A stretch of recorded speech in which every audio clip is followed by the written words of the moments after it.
Bribery? No. Oh no. Oh god, what's in here? I don't even know. I haven't looked at it in a while and Mango did a lot of the work on it. Let's find out what the worst creature in our deck is.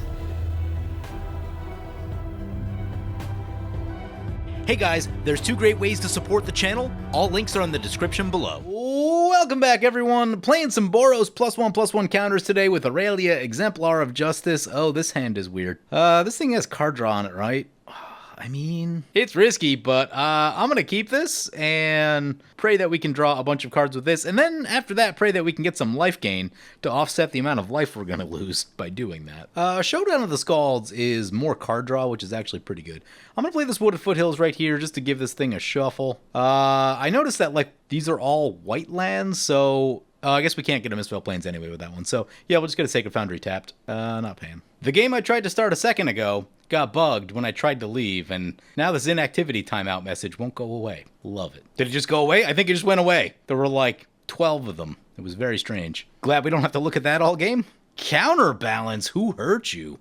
Oh, God. That's a creature. Play the Plains. Pray the Signet gets through. Counterbalance. I will not be pleased if this gets countered. Thank God. Really, anything for that matter. I love telling this story. I'm sure I've told it on camera a bunch of times already, but somewhere around 2006, 2007, I bought a box of Cold Snap for like $50 and waited about 6 months, and then Counterbalance became a thing in Legacy. I think also in Extended. Dark Depths became a thing sometime shortly after that with the Vampire Hexmage. Maybe that was a few years later. I can't remember now. Maybe my time frames are a little off. But at some point, Dark Depths became a thing.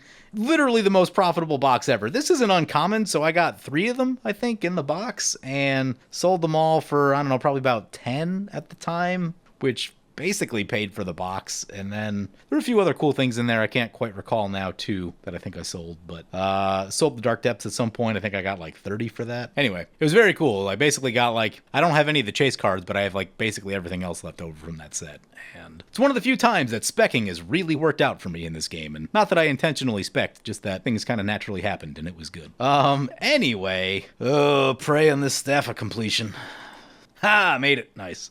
We'll get the Aurelia since we don't really have much else to do. And we'll pass like that. I might go straight away for a card draw. What is that? Oh, there's no mana involved. Yeah, it's just a lot of life. Okay, yeah. So, we can do that right now, can't we? I'll wait till an end step or something. Inspiring Overseer. Well, they should be in the clear because it wasn't a 3-drop for us. I guess we'll draw now just so I don't forget because I have a bad habit of forgetting these things. Pay 4 life, draw a card. Wheel of Fortune, more card draw. Excellent. Feel decent about what's going on. I had some weird games, so I filmed 3 games with this deck the first time that I played it, and I think I showed 2 of them on video already. And weirdly, both of those games were very similar to the point where I think people were confused about it. Like, is that the same game? Like, no, it's actually slightly different, but I played like 4 of the same cards or something in the opening turns. Like, it looked very similar.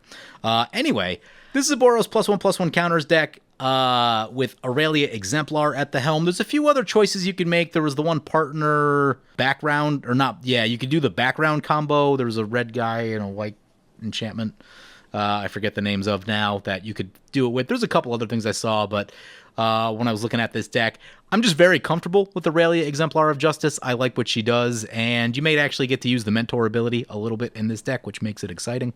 But she has a nice skill set for combat decks. Giving trample to stuff is so helpful. Anyway, this is the deck that Mango helped me finish quite a while back because, like I talked about in the other video, I had a list of like 200 Boros +1/+1 counter cards. There's way more of them than you think. Like, it is shocking how many there actually are. And anyway, it was just like way too difficult to cut that thing down. So Mango did a whole lot of work to get this thing cut down into shape. I made some additional changes afterwards, some cards that I specifically wanted to get in there that, you know, they just didn't prioritize as highly. So anyway, that's what we're playing today, and I'm excited. I hope we get to look at a lot of stuff. We have decent card draw today, which was kind of an issue in the past, and that will hopefully allow us to look at a lot of different things. Anyway, with all that said, let's try the Taurine Mauler. Counterbalance. It resolves. Very nice, very nice. We'll pay 4 more life to draw another card. Well, it's Bonder's Enclave. But I guess we get the Myriad Landscape right here. And then, yeah, we just pass like that.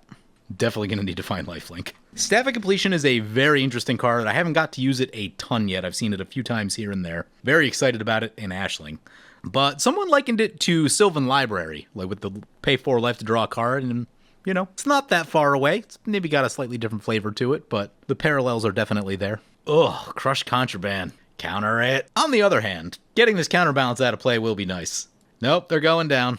Well, I was very excited about proliferating with this, but that doesn't look like it's going to happen today. But even still, even the 2 cards we drew, paid 8 life for it, but it's still going to be a pretty big deal, I think, that because our opener was very land heavy. And I feel okay about what's happening now. This is more card draw that we can repeat, which will be nice. Not quite ready for the Wheel of Fortune yet. Actually, Showdown is more card draw also. Witch's Cottage, getting the Ravenloft Adventurer. It's cool art. I like that. I don't think I've seen that one. It's out of Baldur's Gate. Well, it's going to play a Saravox Tome. I don't know that I've seen this one. Also out of Baldur's Gate. You use the ability on the Mauler. When it DTBs, you take the initiative, add 1. If you have the initiative, make 2 mana. And then exile cards from the top of your library until you exile a non-land card. You may cast that without paying its mana cost. Activate only if you've completed a dungeon. Yeah, it's interesting. It's at 4 mana. Well, I mean, that's basically better than like Sisay's Ring and Urgolem's Eye. And I've definitely played those in decks. Because you're going to have the initiative as soon as the DTBs, unless there's a Hushbringer or something weird like that out. But is Hushbringer all permanents? I can't remember. Or is it just creatures? Haven't actually used Hushbringer in a while. It's funny. So, like, I mean, over the last 6 months, I really haven't played a ton. And it's funny what you start forgetting. I mean, also, I've been working a lot and doing music stuff, too. So I've just said, like, I've had way too much on my mind all the time. And then, like, when that's the case, like, it's actually really hard to remember a lot of stuff that, like, I used to know cold, right? When I was playing basically every day, doing this full time, right?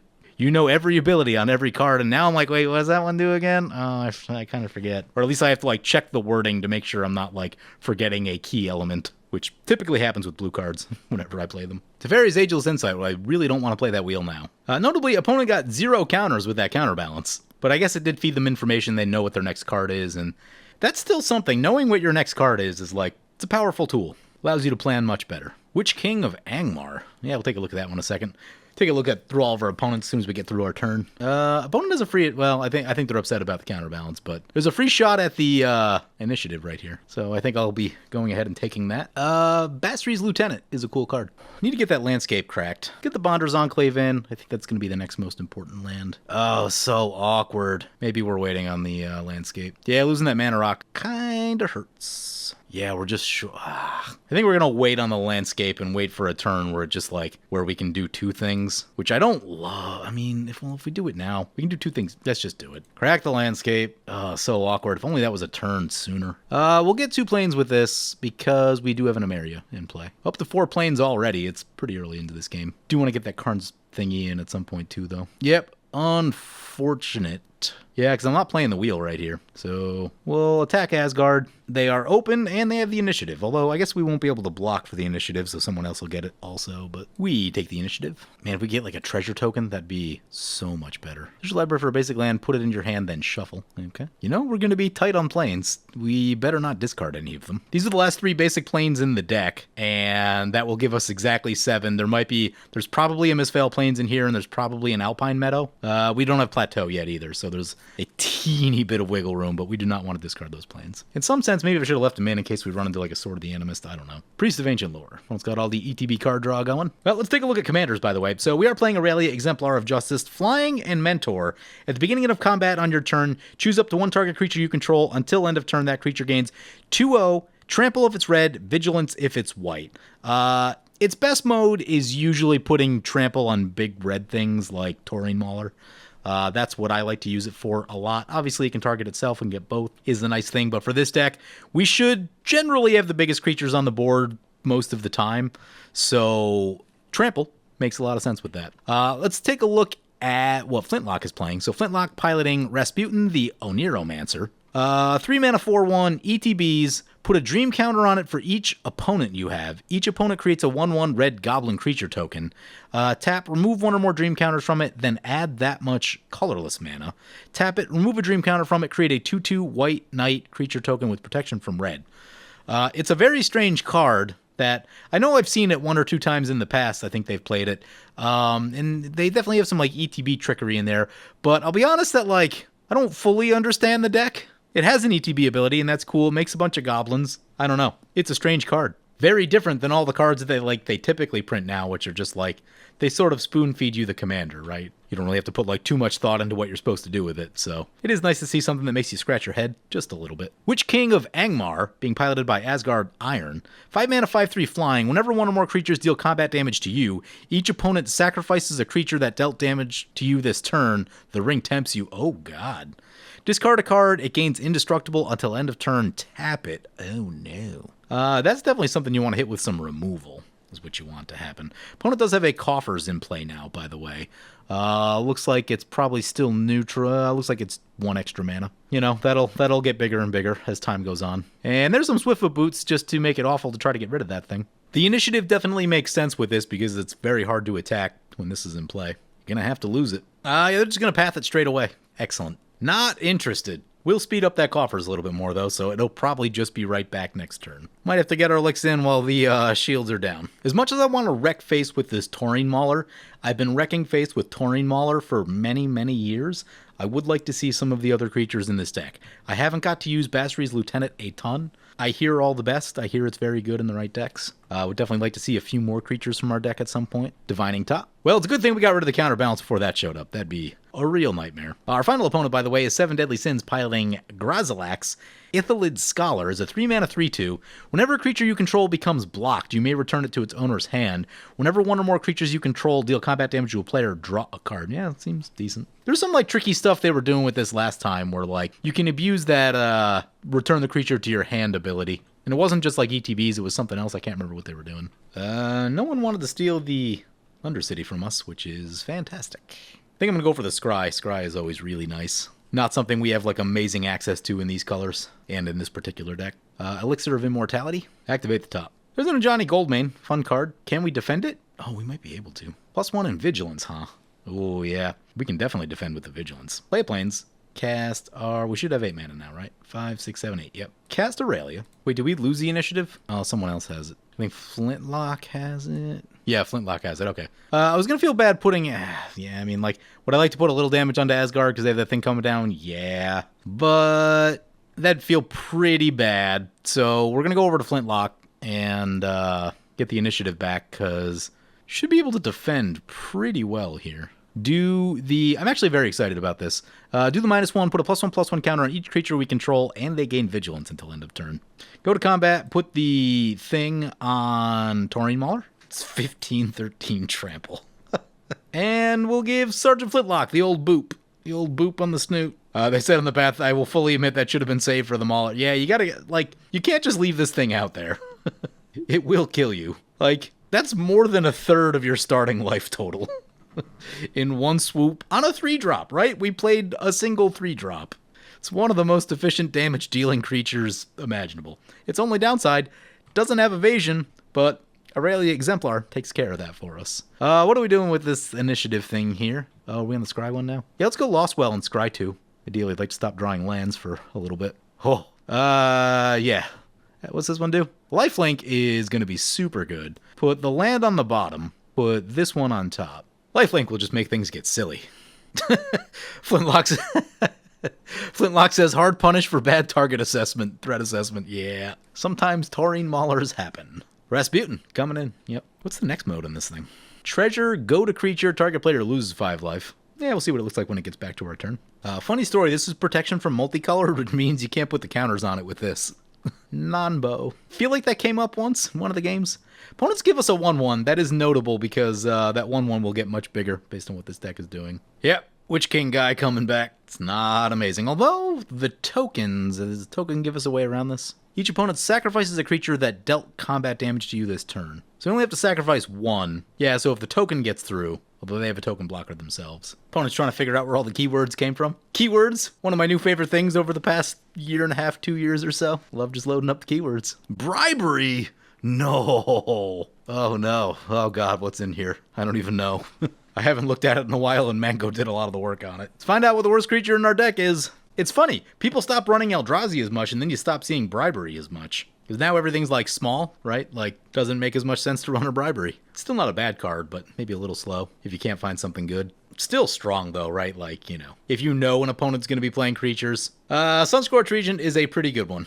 It's a pretty good one. In some timetable, that will be a giant threat, and also, well, we'll be able to outrace it with the Mauler, but if the Mauler goes down, which, I mean, someone's going to have to shoot this eventually. So, yeah, this will be a problem. Homeward Path in here anywhere? 2 mana up. Looks exactly like a counterspell. Oh, what are we doing now? Goad might be a good idea. What are our choices? Player loses 5 life, creating a treasure. I don't know if the treasure does a ton. Should be on 9 mana, which I think is enough to do everything I want to do. We'll go Arena and Goad, the one that's probably going to be big. Should cause some headaches for our opponents. Ooh, Kami of Celebration. Whenever a modified creature you control attacks, exile the top card of your library. You may play it this turn. That's spicy. Whenever you cast a spell from exile, put a +1 counter on a creature you control. Yeah. I was going to play the Showdown, but I want to play this Kami. I haven't even got to see this one, really. Want to be careful with our land plays. Go ahead and play the Kami. Wait, did we get milled or shuffled or something? Why didn't we draw that, lifelink guy? I wanted the lifelink guy. I don't know where the lifelink guy went. That makes me sad. Triggers the Sunscorch. Yep. How big is this thing? 5/4 already? We'll minus this. Give everything a counter and vigilance. Go to combat. 7 deadly is still at 40. So we'll go their way. See how they want to play this. And both of these over there. 2 Kami triggers. Ooh, and a Mentor trigger. Nothing. Mentor's gonna fizzle.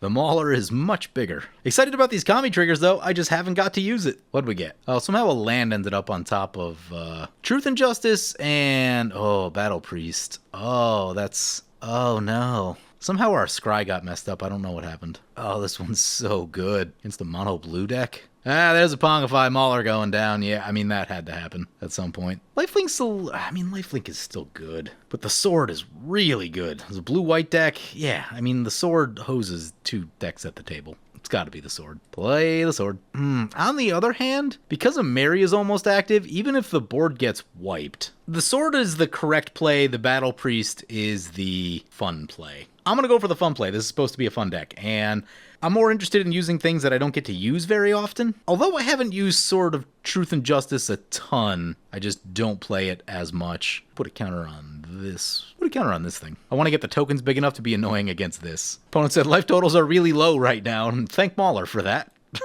Soul Ring, Sunscorch Regent. Yeah, we might be taking punishment from, well, maybe not this turn, but like next turn. We might be taking punishment from the Sunscorch Regent. Life gain for that will be good. I mean, the sword is objectively correct based on who's at the table. A blue-white deck and a mono-blue deck. But, like, I know we'll easily win if we play that. But I want to wail away with big creatures with lifelink. That's just more fun to me in this moment. Because, like, if we play the Truth and Justice, it's basically a question of, does someone have artifact removal or mass bounce, right? That's basically what we're doing the check against. If not, in some timetable, we probably just win. That's where the conclusion of that card goes in this setting. Divine Visitation is a pretty good card, and once he starts blinking the things, then that'll make 4/4 Angels, which is actually pretty legit. And we don't have a ton of flyers. Aurelia is our flyer at the moment, so, you know, she's going to have to be able to hold the fort down while those start coming in. Yep, there they go. Okay, yep, so they're going to make a token, except it'll be a 4/4. Having a blast with this is Johnny Goldmane. Hope we can keep it. This is now bigger than Aurelia. Yeah, that's a thing to think about. How does that last work? Tap, put a +1/+1 counter on this creature, only as sorcery. Seems underwhelming. Gerard Hourglass Pendant. Oh no, this thing's goaded for a turn, so okay, we have a turn to try and mount some defense here. Got a card draw coming if we can hold on to the initiative. We're also about to be on 7 planes. Blood Reckoning. Whenever a creature you control attacks, you or a planeswalker that its controller loses 1 life. Okay. Good against token decks. By itself, I'm not so worried about that, but when you like put it in conjunction with the commander, that is just like, it does hurt you a lot to start attacking in there, and they probably have more stuff like this too. I mean, they gotta have a No Mercy, right? Like, No Mercy and Dread have to be in that deck. Can't wait for those to show up. A Farewell would be bad. That would clean us out pretty good. Scholar of the Ages. Enters the battlefield, return up to 2 instant or sorcery cards from your graveyard to your hand. Bribery and Pongify? No. Where's that sword at? Should have took the sword. 10-5 over to Flintlock. They do have a flyer, though, so they can throw that in front, so we'll eat the token. Oh, that one's got flying, too. They're just going to block with that one. That makes sense. They can return the creature to its owner's hand. That'd be our hand if they chose to do it. Wouldn't make sense. The Overseer going to go down. Brings it back to our turn. What did I say we were supposed to do? We can draw a card. Draw a card. Micaeus Land. There is a plateau in the deck. All right, this is like a really subtle thing that I'm going to do. I'm going to play this Fetch, Am I going to do that? I'm going to wait before I play this fetch. I am going to... What are we getting into play? Because with this thing, we're going to get some impulse draw. So we want to make sure we leave up a good amount of mana to be able to cast whatever we impulse. With that being the case... I think I'm going to minus this again. If we attack over here, we're definitely going to get Pongified, so it's a question of what do we send over there? I mean, do we just throw Aurelia under the bus? Yeah, I don't really want to lose any of my creatures. We need more tokens. Probably going to try to get this in. If we get this in before the Pongify happens, then at least we get like something back. I think I want to do that. Let's get this in. Bad sequencing. Could have got this in before the Ajani trigger, but trying to figure out what I wanted to do. Wasn't entirely sure. If we do if they Pongify the Aurelia, they've got such a big shot into us in the air. This thing is giant now. Put a +1 counter on itself. Let's go to combat. Who's getting trample? Put trample on this guy. Still going to spread it a little bit. Put that one in there. This one into Asgard. This one into Asgard. This one over there. And this one into Asgard, I guess. Oh yeah, that's some triggers. We can mentor something. Nice. We'll mentor the Battle Priest. We do lose some life to Blood Reckoning. I hope the Battle Priest doesn't get Pongified. I'd be very sad about that. Would very much like to gain this life after how much we burned on the thing and the little bit that we're losing here on the Blood Reckoning. Plus, I'm sure opponents will want to attack us. Elite Scale Guard, that's the tap one. Great Sword of Tyr, love Great Sword of Tyr. A lot of lands in there. Then we mentor. War Room is a pretty good one. Forge of Heroes is also reasonable, but maybe we wait a turn. We don't need the Mauler back just yet. Opponent gonna do some blocks. Opponent gonna do more blocks. These two will trade. Yeah, okay, so if this going down, we'll put the planes into play. Give up on 3 pretty good lands. Oh man, Scale Guard's gonna be so good. There's the Pongify. Ah, it's on the Battle Priest. Yeah, that's what I was hoping to avoid. It is a destroy though, so we play the planes, we get it back next turn. We get a 2/2 back on the other side. I do love Great Sword of Tyr though. I'm not gonna have the mana for both. Though, now that the Pongify is down, that does mean Aurelia should be in play, so we have some kind of blocking against the big one. So we have to sacrifice one of the creatures that dealt damage to the opponent. That is the Goblin. But because the Goblin had a counter on it, we get another token back. Not too bad. It's a pretty good exchange right there. I'll take it. Oh, I love Great Sword of Tyr. Yeah, let's play the Flooded Strand, because with the Flooded Strand, they won't necessarily see the 7th planes on Ameria, and it's very subtle, but if they're not paying attention, it might get them. Can we get the Scale Guard? The Kami is a little more awkward than I thought. You really do need a lot of mana to make it work. We can put another counter on something. Let's put it on one of these Vigilant Knights. Sadly, 1 mana short of casting the Great Sword. Yeah, this thing's putting in some work. Getting those 2/2s back with Vigilance softens the blow of getting your things blown up. Bolster 2. What is that, least toughness or something like that? So this knight's a 4/4 now. Yeah, feeling good. It's a pretty good turn. Pass like that. Sad about the Great Sword and those lands. Tidal Force. Oh god. At the beginning of each upkeep, you may tap or untap target permanent. Oh no. That could be bad. That could be real bad. Is that the blue one from that cycle? I guess it is. Eek. I love the red one. Green one's a classic. Black one's fine. White one's a little underwhelming probably, but it is a lot of life gain. Care about the life gain. Could be fun. Yeah, I mean, half of our board's probably going to be tapped out by the time it gets to our turn. We're going to need a lot of blockers in play. That is a lot of board control. Oh, they're going to untap their thing. Okay. It's a combo piece is what it is. That could be less terrible than them tapping all of our stuff. So they'll get to make more 4/4s. I'm okay with that. But a Johnny Goldmane putting in work this game is just like, a Johnny Goldmane is born for this deck. I should probably really give this a look more in go-wide decks. I mean, there's a lot of Ajani's now, so maybe like too many choices to pick from, but yeah, this one in the right deck still gets things done. Really? We're doing the Torment of Hellfire thing? 14, huh? Should be able to survive. Have a lot of tokens. Should help. Discard a creature. Land, this thing, token. We're on 6 of 14. Start with some life loss. We could probably give up on the wheel.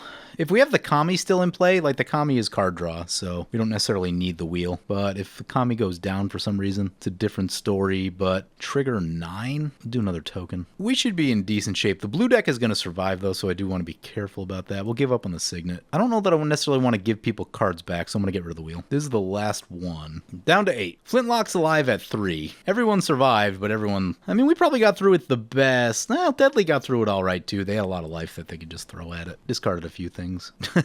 Flintlock says, I'm just going to try to survive at 3 and see what I could do with a Tidal Force. That's fair. I mean, what's funny about this is, like, you can just tap that coffers every turn when they untap with it. Say nope on the coffers, which is, I'm on board for that. Reveal the top 10 cards of your library, put a creature card from among them onto the battlefield with 3+1/+1 counters. It gains hexproof until your next turn, then shuffle. What are we tapping? Aurelia. Oh, so now we just died at the thing. Really? Is that how this is going to be? I was concerned about that. Bribery? Yeah, coming our way, of course. Wow. And we die because of the stupid title thing. Yep, like I said, that's powerful. I mean, really the issue here is that, like, Coffer's Torment in a mid-game shouldn't really be a thing, right? Every friggin' time with the Torment. Thassa Deep Dwelling for opponent. Opponent attacks with their commander. Opponent's got Warhammer on their Thassa. Yep, sends both. I don't actually know who's gonna win. They're both kind of on low life here. Down to 6. Starscream converts, and they're going to Pongify it. How'd they get that back again? Oh, or Chaomancer maybe? I don't know. Oh, they must have blinked this thing with the, yeah, okay. Opponent has to sacrifice their creature, which makes Thassa no longer a creature. They do go up to 27, though, so bought themselves a lot of time. They swing with the Ring Bearer, draw a card and discard a card. Read the Bones, Agent of Shadow Thieves, and Ravenloft Adventurer coming in. Bribery, again. They're getting their mileage out of it. Cast it 3 times in a game. Doesn't seem awful. Dread, there it is. Yep. I mean, opponent can probably scoop that. I don't think they can beat a Dread, especially a big trampoline one. Boots. Boots. They have enough damage? Oh, opponent's going to survive on, like, super low life. That's so frustrating. Yeah, they're going to survive at 2 if they block with both. Yep, they block with both. Opponent's going to make it indestructible. Oh, that's the thing. They take the initiative. If they get to the -5 life one. Oh, yeah, there it is. Target player loses 5 life. That should do it. Nice. Opponent makes a trade. What are you doing? So, I mean, 7 Deadly should have just won right there, but they just threw the game. Oh, I see. They couldn't get to Trap because they would have had to have gone Forge first. Yeah, I didn't realize that. Tormod's Crypt. If they can get a creature with evasion. 2 ground creatures right now. They just need a creature, right? Put the Warhammer and haste on it. Any creature should do it. That's an Archaeomancer. I mean, it's a creature. They'll have 4 total toughness. Oh my god, they're gonna survive again. They're gonna exile the graveyard. Yeah, because they have to. Is that enough to get this thing active? Yes. This has the damage to get through. Yeah, okay. Warhammer onto the Thassa. In with the big one. 7 Deadly takes it down. I am happy I got to see some cool stuff in the deck. I had a lot of fun with the Ajani. Also with Bastard's Lieutenant was doing work, right? If we got our turn to come back, we still had a giant board state, even after losing a bunch of things, and we were going to reanimate the Battle Priest and have lifelink and then really be cruising in the game, but we got tormented, and like, I knew I should have sacrificed more stuff to, like, stay out of range of the stupid thing, but I wanted to keep some kind of board state, and so that was the conundrum. And like I said, really, the issue is Torment shouldn't be in a mid-power game, not like in this setting, right? This is me playing fun cards, right? I can just as easily run Feast and Famine and Aggravated Assault and all that nonsense. So I'm a little miffed about that. But anyway, hope you guys enjoyed the video. As always, feel free to comment, like, or subscribe. Thank you for watching. I want to thank my awesome Patreon supporters. You guys are awesome. If you want to help support the channel, vote on which decks I play next, or if you want to get some good games of Spell Table, be sure to check out my Patreon at the link below.